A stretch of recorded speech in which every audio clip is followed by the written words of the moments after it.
Hello, peace seekers. This is Saniqua White dropping in to give you a piece of my mind that will hopefully give you some peace of mind.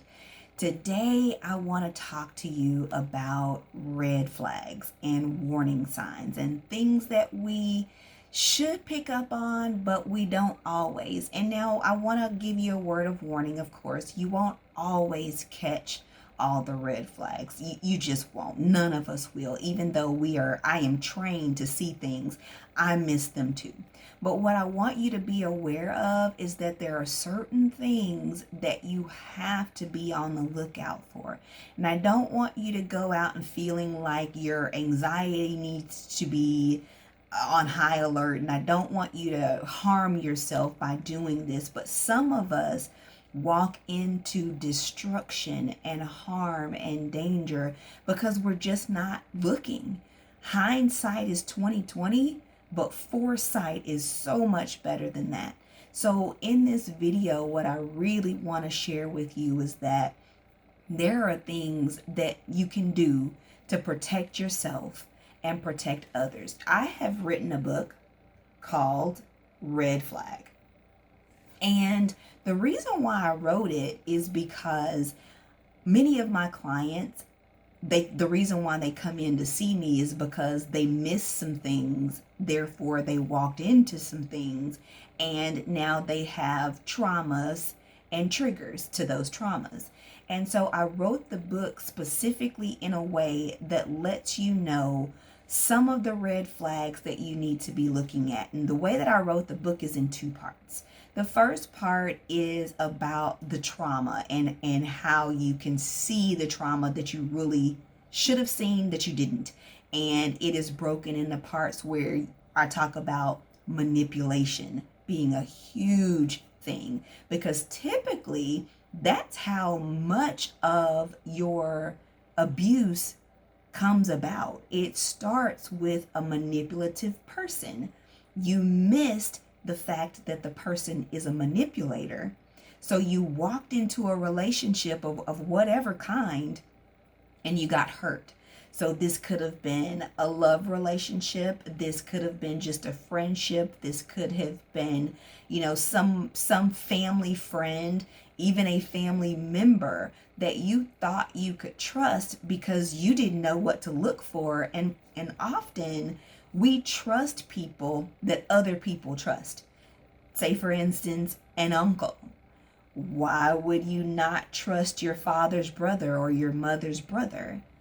But in many cases, as you know, an uncle is not always the safest person to be around, and not that you should be on high alert about everybody in your family. But what I want to talk to you about is the things that you should see if you have a manipulative person in your life. Now, manipulators make you feel pretty bad. And they also make you feel like you should do something or you shouldn't do something. You might think that you're helping that person or a group of people. And in essence, maybe it is. And it typically is for the manipulator's benefit that they're getting you to do these certain things.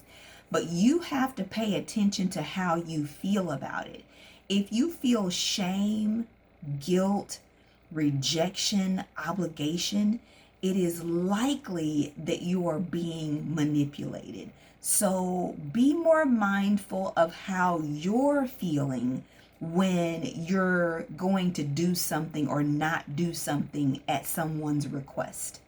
Now, it may be that you don't feel like doing it. We don't always feel like doing something for someone. But if there is no guilt, shame, rejection, obligation, anything icky that you feel because you're doing or not doing it for that person, then it may just be simply that you don't feel like it in the moment, and it's an okay thing for you to do. That's different than being manipulated. And typically, manipulators will be on repeat. They will constantly try to manipulate. And if they're not manipulating you in the moment, they are manipulating other people, so you can observe their behavior. Don't think for 1 minute that a person in your life is different to you than they are to other people. It may be for a season or a time that they kind of let you slide, so you think, but really what they're doing is getting you to trust them. So observe behavior and observe your own thoughts and feelings. If you feel a nasty or icky or not so good feeling about something that someone is asking you to do or not do, it is likely that you are being manipulated.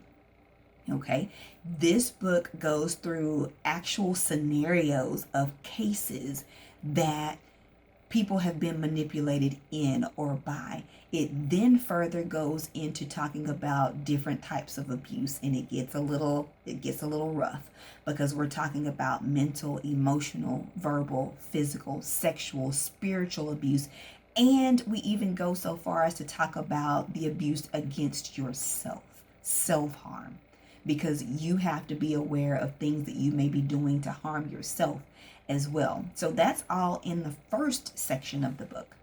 The second section is about the triggers. So this is about when you've already been hurt.